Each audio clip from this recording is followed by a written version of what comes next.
Hello students, let's see the question.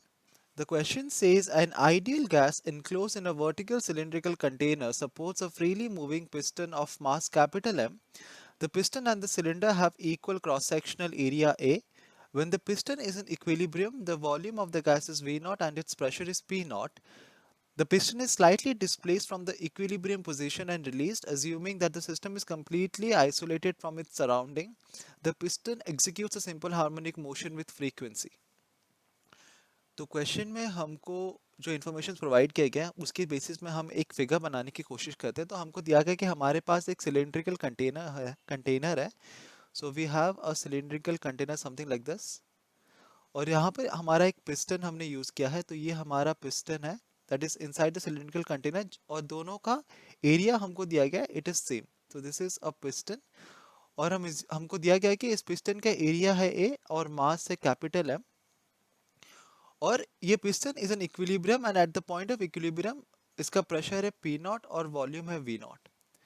तो हम कह सकते हैं कि एट इक्विलिब्रियम पोजीशन इस इस सिलेंडर के अंदर जो गैस होगा, इस गैस के वजह से जो प्रेशर हमारा लगेगा पिस्टन के ऊपर which is equal to P naught, तो ये प्रेशर की वजह से एक फोर्स एक्ट होगा। ये गैस एक इस पिस्टन के ऊपर एक फोर्स डालेगा, और ये फोर्स होगा F equal to P naught times the area of cross section, and this force will be equal to the weight of the piston।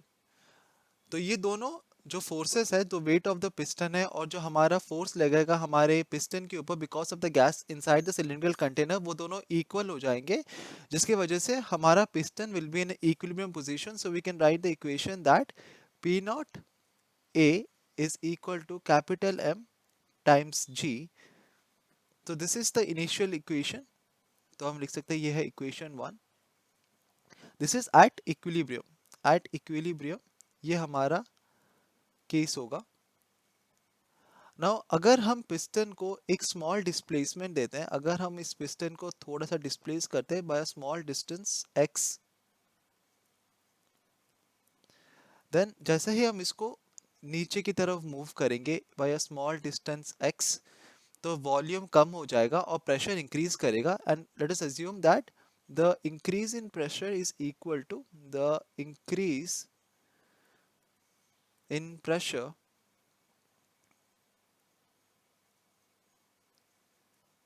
is equal to dp. So what is dp here? dp is the amount by which the pressure is increased when we move the piston by a smaller displacement equal to x। तो अगर हम इस piston को एक छोटा सा displacement देंगे, x displacement देंगे, तो हमारा कंटेनर के अंदर जो प्रेशर होता है वो इंक्रीज हो जाता है, और जो इंक्रीज हमने जो छोटा सा इंक्रीज होगा उसको हम रिप्रेजेंट करते हैं बाय द टर्म dp।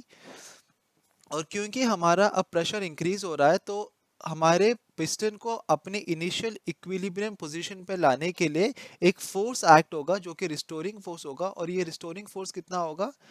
ये रिस्टोरिंग फोर्स F रिस्टोरिंग हम लिख सकते हैं। ये restoring force will be equal to minus of capital M omega square x।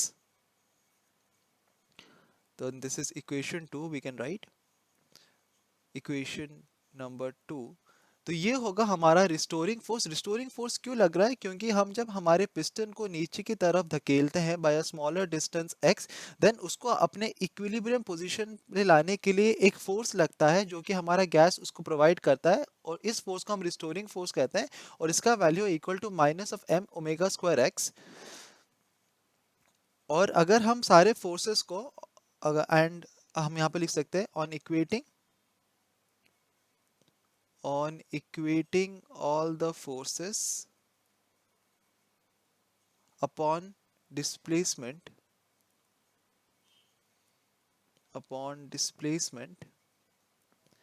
we get। तो हमने देखा कि इनिशियली हमारा जो प्रेशर ऑफ द गैस था दैट वाज पी नॉट। अब हमारा जो फाइनल प्रेशर है that is equal to P naught plus the increase in pressure DP.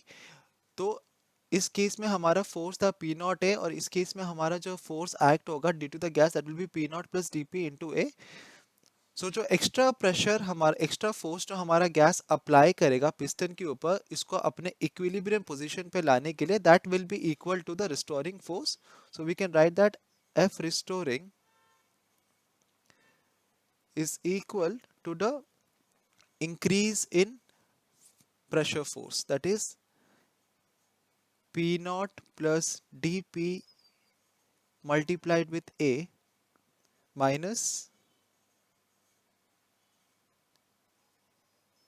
mg.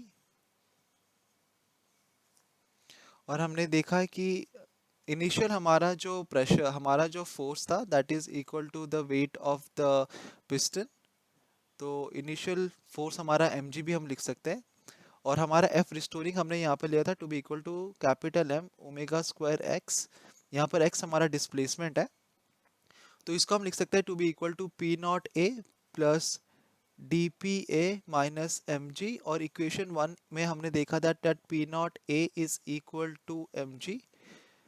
तो this becomes minus of m omega square x is equal to m g plus d p a minus of m g. तो ये दोनों cancel हो जाता है and we see that the change in pressure multiplied with area is equal to the restoring force, that is m omega square x.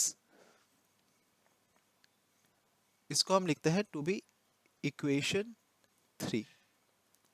ना question में हमको दिया गया है कि that the system is completely isolated from its surrounding. So what it means is that this is an adiabatic system. Completely isolated from the surrounding मतलब हमारे surrounding के साथ there is no transfer of energy, due to which the system acts like an adiabatic system. So we can say that the system is adiabatic. The system is adiabatic in nature. And for an adiabatic system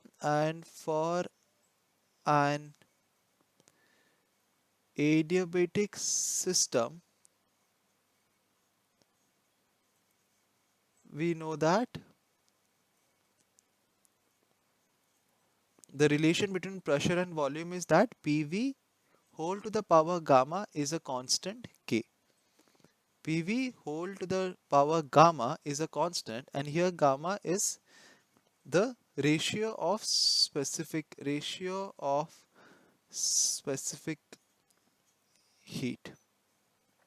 तो हमें पता है कि for a adiabatic system PV raise to the power gamma is a constant.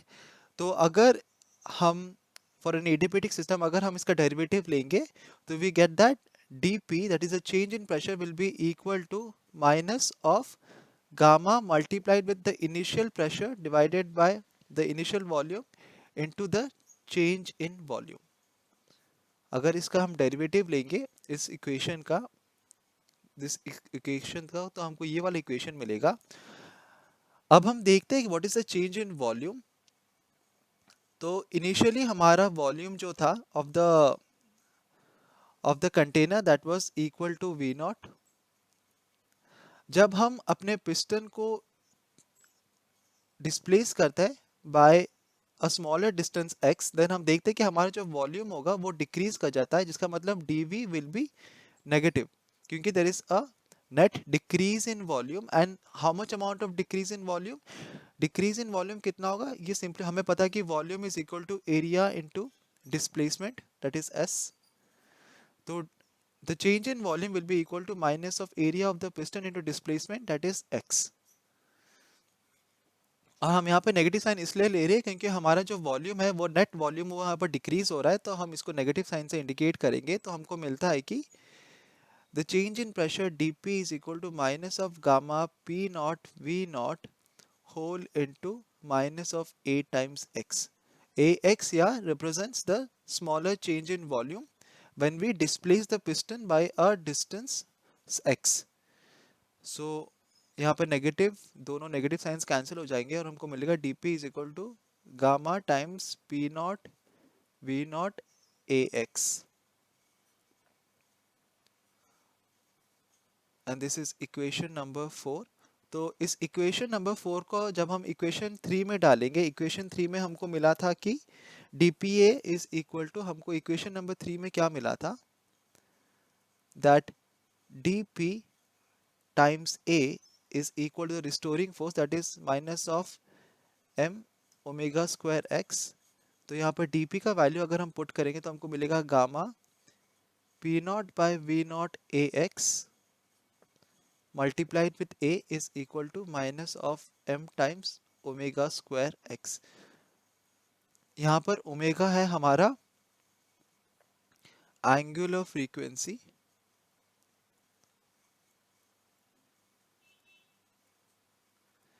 तो अगर इसको हम further, इसको अगर हम रीशफल करेंगे तो हमको मिलेगा minus of omega square x is equal to omega times P naught A square x divided by V naught M. तो अगर हम दोनों साइड ऑफ द इक्वेशन को कंपेयर करेंगे, तो this is minus of omega square x and this is this much multiplied with x, so we can say on the, so we can on equating the coefficients on both the sides, we can derive that omega square is equal to gamma p naught a square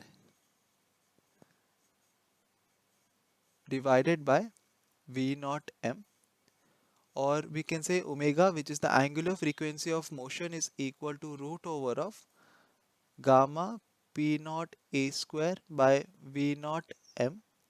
but हमें पता है कि omega, the relation between frequency of simple harmonic motion and angular frequency is that frequency is equal to gamma by 2 pi, that is 1 by 2 pi multiplied with gamma in second inverse. So we have this to be equal to 1 by 2 pi multiplied with root over of gamma p naught a square divided by v naught capital M. So this is the frequency of the simple harmonic motion that is executed by the piston, and this is going to be our final answer, so we are going to highlight this. तो question में हमको पूछा गया था कि अगर हम हमारे पिस्टन को एक स्मॉलर डिस्प्लेसमेंट देते हैं due to which it executes a simple harmonic motion, then what will be the frequency of the simple harmonic motion, and that is equal to 1 by 2 pi root over of gamma p naught a square by v naught m. तो हम देख सकते हैं कि options में से कौन सा ऑप्शन हमारा करेक्ट ऑप्शन है, and that is option D. So option D is the correct option. I hope you understood the concept well. Best of luck.